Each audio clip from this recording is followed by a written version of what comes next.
ji min re nameyekî binivîsîne.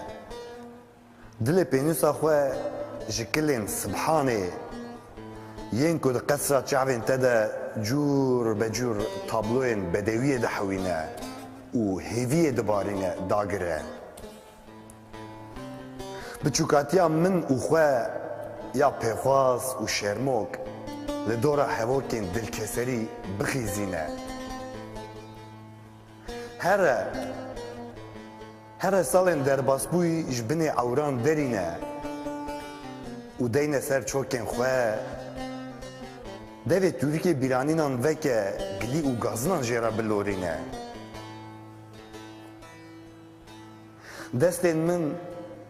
Destên min yên zarok bibîr bîne. Di nava qevdên porê xwe de pêçîkan û li ser hinarikên rûyê xwe lêvên li binê simbêla nû xwîdayî bixîzîne. Ji min re nameyekî binivîsîne. Şeveqên ronî, êvarên tavheyvî û leylanî, leystokên zarokên dêmqemerî ji hevokan biherekîne.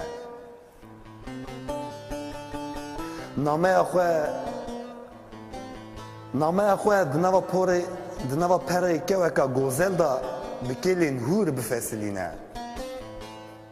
Çavên kewê sê caran bi tîna ramûsanan bikenîne û di ser deşta bûşê re bi hêviya ku xwenavê ji lêvên te da ji dêmên min yên zuhara ragihîne, ber bi asîmanê dilê min ve bifirîne.